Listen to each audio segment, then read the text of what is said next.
తాకట్టులో ఉన్న బంగారం అమ్మాలనుకునే వారి ఇన్ఫర్మేషన్ ఇస్తే దాని వాల్యుయేషన్ బట్టి మీకు కమిషన్ కూడా ఇస్తుంది గోల్డ్ హబ్. నమస్తే, వెల్కమ్ టు మనం టీవీ. మనం ఉన్నది మన కోసం. నేను వాలి. ప్రస్తుతం స్టూడియోలో ఉన్నారు ప్రముఖ పొలిటికల్ అనలిస్ట్ అప్పసాని రాజేష్ గారు. వారితో మాట్లాడదాం.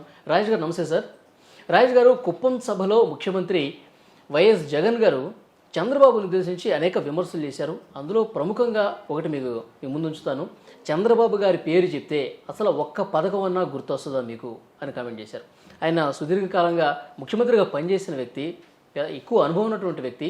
ఆయన ఒక్క పథకం కూడా ఇంప్లిమెంట్ చేయలేదు, ప్రజల్లో ఎలాంటి పేరు లేదు అన్నట్టుగా మాట్లాడారు. ఏమంటారు సార్? అంటే ఇక్కడ జగన్మోహన్ రెడ్డి గారి విమర్శ చూసినప్పుడు చంద్రబాబు నాయుడు గారిని ఈ విషయంలో కొంత ఆక్షేపించాల్సిన అవసరం ఉంది. ఎందుకనంటే జగన్మోహన్ రెడ్డి గారు కానీ వాళ్ళ నాయన రాజశేఖర రెడ్డి గారు కానీ వాళ్ళు చేసిన పనుల్ని చాలా ఇతోధికంగా ప్రచారం చేసుకోగలిగారు. ఇది మా ముద్ర అని చెప్పని ప్రజల్లోకి చాలా బలంగా తీసుకెళ్ళగలిగారు. అదే సందర్భంలో వీళ్ళిద్దరికన్నా చాలా అద్భుతమైన పరిపాలనా సంస్కరణలు ప్రజలకు పౌరసేవలు అందించిన చంద్రబాబు నాయుడు గారు ఆ స్థాయిలో నేను ఇది చేశాను అని చెప్పని ఎప్పుడు కూడా ప్రచారం చేసుకోవడంలో ఆయన వైఫల్యం చెందారు. ఒకసారి మనం పరిశీలించి చూద్దాం. ఇప్పుడు గ్రామ సచివాలయ వ్యవస్థ ఏర్పాటు ద్వారా పౌర సేవలను నేను ప్రజల గడప దగ్గరకు తీసుకొచ్చానని చెప్పని జగన్మోహన్ రెడ్డి గారు చెప్పుకుంటున్నారు కదా. వాస్తవంగా 1995లో అంటే దాదాపు 29 సంవత్సరాల క్రితం చంద్రబాబు నాయుడు గారు ముఖ్యమంత్రిగా బాధ్యతలు చేపట్టే నాటికి ఉన్న పాలన తీరు ఒకసారి మనం గమనించుకుంటే పరిపాలన ప్రజలకు చాలా దూరంగా ఉండేది. పరిపాలనా వ్యవస్థ కార్యాలయాలు మన ఇంటి సమీపంలో ఉన్నా సరే మనకి పౌర సేవలు పొందటం అనేది చాలా గగనంగా ఉండేది. అధికారుల ఇష్టాయిష్టాల మీద ఆధారపడి ఉండేది.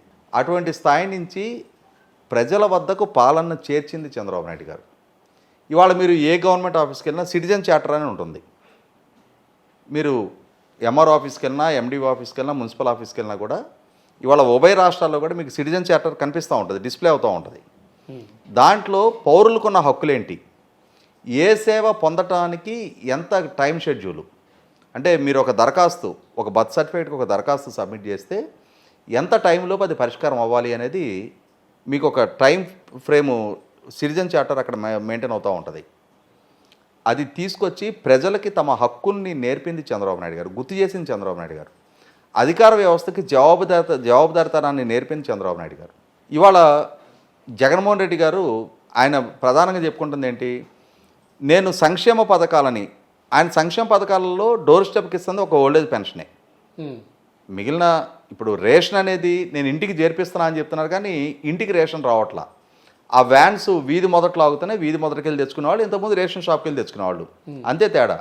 ఇప్పుడు మీకు ఒక మైనర్ పంచాయతీ అని అంటే యాక్చువల్గా ఇంతకుముందు ఏ మైనర్ పంచాయతీ అయినా ఈ రోజుకైనా కూడా దాని మొత్తం డయాస్ 1 కిలోమీటర్ ఉంటుంది. ఒక 2000 జనాభా ఉండే గ్రామ పంచాయతీ అంటే నీ ఇంటి నుంచి ration shop less than 300 metres 400 metres ఉంటుంది. ఇవాళ మేము అక్కడికి వెళ్ళి రేషన్ తెచ్చుకోలేని నిస్సహాయ స్థితిలో ఉన్నామని చెప్పని ప్రజలు చెప్పుకోవట్లా. కానీ జగన్మోహన్ రెడ్డి గారు ఏమంటున్నారంటే నేను మీ డోర్ స్టెప్కి పంపించానని చెప్పని చెప్పుకుంటున్నారు. ఈ ప్రాసెస్లో అవుతున్న ఎక్స్పెండిచర్ ఎంత? ఒక రోజున ఒక మైనర్ పంచాయతీ 2000 జనాభా ఉండే మైనర్ పంచాయతీ సెక్రటరీ, విఆర్ఓ కింద కొంతమంది విఆర్ఏలు, 2 రేషన్ డీలర్లతోటి మొత్తం విలేజ్ అడ్మినిస్ట్రేషన్ నడిచిపోయింది. ఇవాళ అడిషనల్గా దానికి 10 మంది వాలంటీర్లు, ఆ వాలంటీర్ల పేరు మీద సంవత్సరానికి 1975 కోట్ల రూపాయలు ఈయన ఖర్చు పెడుతున్నారు. దానివల్ల ప్రజలకు అదనంగా ఒరుగుతున్న సేవలేంటి? ఎవరిని వాలంటీర్స్కి అపాయింట్ చేశారు?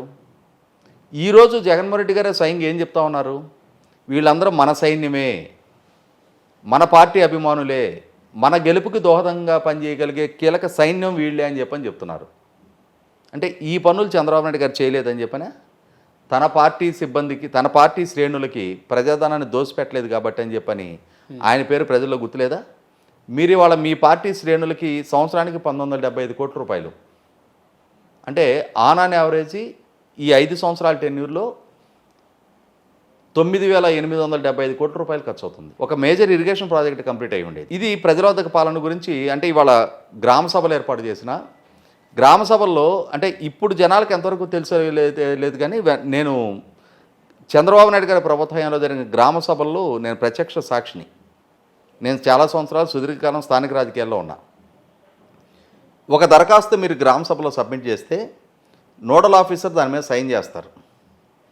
సైన్ చేసిన తర్వాత మీ మొబైల్కి బార్ కోడ్ వస్తుంది. అంటే ప్రతి దరఖాస్తు ప్రభుత్వం దగ్గర సిస్టమైజ్ అవుద్ది. మళ్ళీ నెక్స్ట్ గ్రామ సభ నాటికి దాని మీద ఏటీఆర్ అంటారు, యాక్షన్ టేకన్ రిపోర్ట్. అది ప్రభుత్వ అధికారులు ఎవరైతే దరఖాస్తు చేస్తున్నారో వాళ్ళకి తెలియచేసి తీరాలి. గ్రామ సభకి తెలియజేయాలి, పలానా గ్రామ సభలో ఇన్ని దరఖాస్తులు వచ్చినాయి, అందులో రేషన్ కార్డులకు సంబంధించిన అప్లికేషన్స్ ఇన్ని వచ్చినాయి, ఓల్డేజ్ పెన్షన్కి సంబంధించిన అప్లికేషన్స్ ఇన్ని వచ్చినాయి, వితంతు పెన్షన్లకు సంబంధించిన అప్లికేషన్స్ ఇన్ని వచ్చినాయి, ల్యాండ్ పాస్బుక్కి సంబంధించిన కరెక్షన్స్కి సంబంధించి ఇన్ని వచ్చినాయి అని చెప్పని క్లాసిఫై చేసి ఏ రకమైన కేటగరైజ్ చేసేవాళ్ళు, ఏ డిపార్ట్మెంట్లకి ఎన్ని దరఖాస్తులు వచ్చినాయి అని చెప్పని. ఆఖరికి రోడ్ ఫార్మేషన్స్కి సంబంధించి గ్రాంట్లు ఇవ్వమని చెప్పని పబ్లిక్ దరఖాస్తులు ఇవ్వడానికి ఆస్కారం ఉండేది. దాని మీద కూడా గ్రాంట్ ఎప్పటిలోగా శాంక్షన్ చేయగలుగుతారు, చేయలేరు అనేది కూడా ప్రజలకు తెలియజెప్పాల్సిన బాధ్యత ఉండేది. యాక్షన్ టేకన్ రిపోర్ట్ అంటారు. ఒకవేళ దరఖాస్తు రిజెక్ట్ చేస్తే ఎందుకు రిజెక్ట్ చేశారనేది కూడా వివరణ ఇవ్వాల్సి వచ్చేది. ఇది ప్రభుత్వ యంత్రాంగాన్ని, ప్రజలకి జవాబుదారీతనాన్ని పెంచింది చంద్రబాబు నాయుడు గారి ప్రభుత్వం. ఇవాళ మీరు ఏ గ్రామానికి వెళ్ళినా సరే 1995 తర్వాత బ్లాక్ టాప్ రోడ్స్ ఫార్మేషన్ అయింది అనంటే, సీసీ రోడ్ ఫార్మేషన్ అయింది అనంటే, ఎలక్ట్రిక్ డిస్ట్రిబ్యూషను ట్రాన్స్మిషన్ మెరుగుపడింది అనంటే కేవలం చంద్రబాబు నాయుడు గారి హయాంలోనే. అంటే ప్రభుత్వ పరంగా పాలనా సంస్కరణలు కావచ్చు, మీరు చెప్పేది అభివృద్ధి కావచ్చు, ఓకే, కానీ పథకాల ప్రస్తావన నేను చెప్తుంది అదే. ఇప్పుడు ప్రజలకి మెరుగైన జీవన ప్రమాణాలు కల్పించడం చంద్రబాబు నాయుడు గారి లక్ష్యం. అంతేగాని నీకు 1000 రూపాయలు ఇస్తున్నా, 2000 ఇస్తున్నా అని చెప్పని ప్రజలను బిచ్చగాళ్ళగా మార్చడం జగన్మోహన్ రెడ్డి పరిపాలన. ఎవరి లక్ష్యాలు వాళ్ళకుంటాయి, ఎవరి ప్రయారిటీస్ వాళ్ళకుంటాయి. ఒక్కొక్క పాలకుడు తను విజువలైజ్ చేసిన దాన్ని తను ఏ విధంగా ఎగ్జిక్యూట్ చేస్తాడనేది. ఇవాళ జగన్మోహన్ రెడ్డి గారి పరిపాలనా హయాంలో రాష్ట్రానికి క్రియేట్ చేసిన సివిక్ కమ్యూనిటీస్ ఏంటి? ఇవాళ ఆయన హయాంలో రోడ్ ఇన్ఫ్రాస్ట్రక్చర్ ఎక్కడి నుంచి ఎక్కడికి దిగజారింది? ఆయన ప్రభుత్వ హయాంలో చంద్రబాబు నాయుడు గారి 5 సంవత్సరాల టెన్యూర్లో ఒక్కసారి కూడా విద్యుత్ ఛార్జీలు పెరగల. ఎందుకని జగన్మోహన్ రెడ్డి గారి ప్రభుత్వ హయాంలో 8 సార్లు విద్యుత్ ఛార్జీలు పెరిగినాయి ఇప్పటిదాకా? ఎందుకని 3 సార్లు ఆర్టీసీ ఛార్జీలు పెరిగినాయి? రేషన్ సరుకుల ధరలు ఎందుకు పెరిగినాయి? రిజిస్ట్రేషన్ ఛార్జీల ధరలు ఎందుకు పెరిగినాయి? ఇవాళ ప్రజలకి ప్రతి సంవత్సరం 15% ఇంటి పన్ను ఛార్జీ ఎందుకు పెరుగుతుంది? ఈరోజు చెత్త పన్ను ఎందుకు ఇంపోజ్ అవుతుంది? వీటికి మొట్టమొదటిగా ఆయన సమాధానం చెప్పగలిగితే పథకాలు ఒక్కటేంటి? ఇవాళ చంద్రబాబు నాయుడు చేత్తో ఇచ్చి ఈ చేత్తో తీసుకోవడం ఇదేనా? చంద్రబాబు నాయుడు గారి ప్రభుత్వ హయాంలోనే రైతులకి 90% సబ్సిడీతో డ్రిప్ పరికరాలు ఇచ్చారు. రాయలసీమ దుర్భిక్ష ప్రాంతం, లో డెన్సిటీ రెయిన్ఫాల్ ఉండే ప్రాంతం, ఇరిగేటెడ్ ల్యాండ్ తక్కువ. అక్కడుండే కొద్దిపాటి నీటి వనరులను ఉపయోగించుకొని డ్రిప్ పరికరాల ద్వారా అక్కడ హార్టికల్చర్ అభివృద్ధి చెందితే వాళ్ళు ఆర్థికంగా నిలదొక్కడానికి ఆస్కారం ఉంటుందనే ఉద్దేశంతో 90% సబ్సిడీతోటి డ్రిప్ పరికరాలు ఇచ్చారు. ఈ 5 సంవత్సరాల టెన్యూర్లో జగన్మోహన్ రెడ్డి గారి ప్రభుత్వ హయాంలో not even a single metre, ఒక్క మీటర్ డ్రిప్ పరికరం కూడా మొత్తం 52 నియోజకవర్గాల పరిధిన్న రాయలసీమ ప్రాంతంలో ఈ నివల. అది రైతాంగానికి లబ్ధి చేకూర్చే అంశం కదా. చంద్రబాబు నాయుడు గారి ప్రభుత్వ హయాంలో అగ్రికల్చర్ మెకనైజేషన్ కోసం 26,000 ట్రాక్టర్లు ఇచ్చారు రాష్ట్ర రైతాంగానికి. 26,000 జగన్మోహన్ రెడ్డి గారి ప్రభుత్వ హయాంలో ఎన్ని ఇచ్చారు? హార్వెస్టర్లు ఇచ్చారు, రోటవేటర్లు ఇచ్చారు, బేలర్లు ఇచ్చారు, తైవాన్ స్ప్రేయర్లు ఇచ్చారు, మల్చింగ్ షీట్లు ఇచ్చారు. ఈ ప్రభుత్వ హయాంలో అగ్రికల్చర్ మెకనైజేషన్కి ఖర్చు పెట్టింది ఎంత? సబ్సిడీ ఇచ్చింది ఎంత? ఎంతమంది రైతాంగానికి ఎన్ని అందించారు?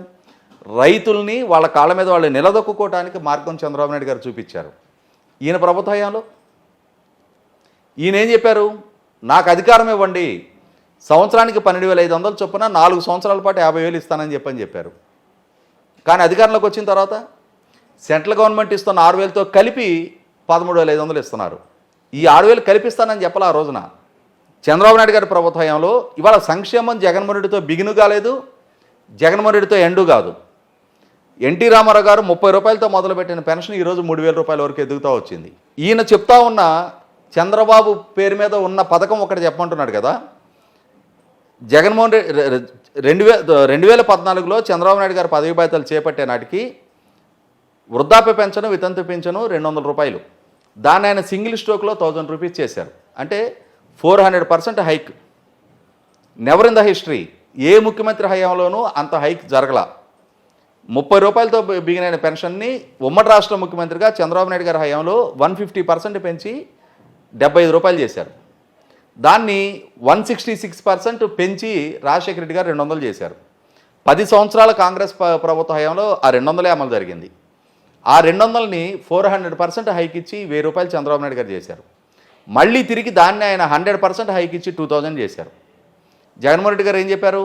నాకు అధికారం ఇవ్వండి 3000 చేస్తానని చెప్పారు. 3000 చేస్తానని చెప్పారా? దశల వారీగా పెంచుతానని చెప్పారా? దశల వారీగా మద్య నిషేధం చేస్తానని చెప్పారు. పెన్షన్ దశల వారీగా పెంచుతానని చెప్పలా. ప్రజలు ఆయన అధికారంలోకి రాగానే 3000 చేస్తారని ఆశించారు. కానీ అంటే 2000 నుంచి 3000 చేయడం అంటే 50% హైకు. ఆ 50% హైక్కి 4 సంవత్సరాల 9 నెలల కాలం పట్టింది ఆయనకి దాన్ని పూర్తి స్థాయిలో ఇంప్లిమెంట్ చేయడానికి.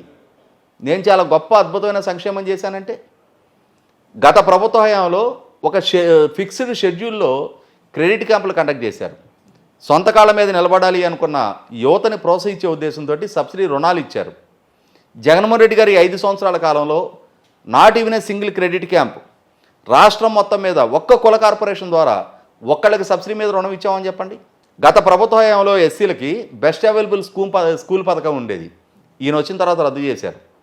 గత ప్రభుత్వ హయాంలో విదేశీ విద్య ఇంప్లిమెంట్ చేసిన చంద్రబాబు నాయుడు గారు, ఒంటరి మహిళలకు పెన్షన్ ఇంప్లిమెంట్ చేసిన చంద్రబాబు నాయుడు గారు, డప్పు కళాకారులకి పెన్షన్ ఇంప్లిమెంట్ చేసిన చంద్రబాబు నాయుడు గారు, రైతులకి సబ్సిడీ మీద ఉమ్మడి రాష్ట్ర ముఖ్యమంత్రిగా ఉన్న రోజుల్లోనే డిపార్ట్మెంట్ ఆఫ్ హార్టికల్చర్ ద్వారా 50% సబ్సిడీకి విత్తనాలు ఆయన అందించారు. మీరు ఇన్ని చెప్తున్నారు, ఒక్క పథకం కూడా గుర్తురాదంటే.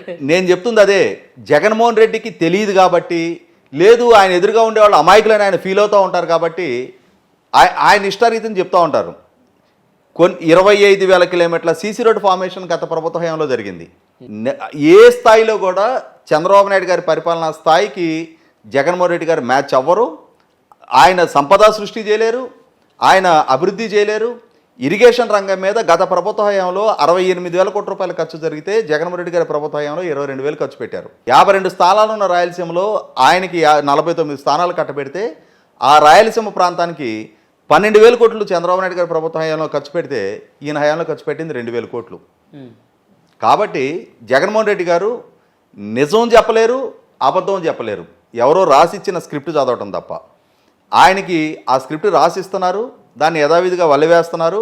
ఆయన ఉద్దేశం ఏంటి అంటే, నా ఎదురుగా కూర్చున్న వాళ్ళందరూ అమాయకులు కాబట్టే 2019లో నాకు ఇంతటి ఘన విజయం కట్టబెట్టారు. నా నేపథ్యం తెలుసు, నా మీద నమోదైన కేసులు తెలుసు, వాటి ఇంటెన్సిటీ తెలుసు, వాటి గ్రావిటీ తెలుసు, వాటి ఛార్జ్ షీట్ల ఇంటెన్సిటీ తెలుసు, నా జైలు జీవిత చరిత్ర తెలుసుండి నాకు ఇంత మెజారిటీ కట్టబెట్టారు అని అంటే, people of AP are always fools, నేను ఎప్పుడైనా వాళ్ళని ఫూల్స్ చేయగలుగుతా అని చెప్పనే భావనలో ఆయన ఉంటున్నారు. కాబట్టి ఆయన అదే పదే నేను ఏది చెప్తే అది ప్రజలు నమ్ముతారన్న భావనలోనే ఉంటున్నారు. 2019లో నమ్మారు ప్రజలు. 2024లో పాలకుడిగా ఆయన పాలనా దక్షత చూస్తున్నారు. ఆయన ఎంత సమర్థుడు, ఎంత అద్భుతంగా పరిపాలన చేయగలుగుతాడని చెప్పని విశ్లేషించి ఎవరికాళ్ళకి అనుభవపూర్వకంగా అర్థమవుతున్న దగ్గర ఇప్పుడు కూడా ఆ స్క్రిప్టెడ్ ఉపన్యాసాలు ఇస్తే విని ఆనందించడానికి, ఆయన వెనక ర్యాలీ అవ్వడానికి ప్రజలు సిద్ధంగా లేరు. చూద్దాం సార్, ఇక ఎలాగో ఎలక్షన్స్ దగ్గరలో ఉంది. Thank you sir.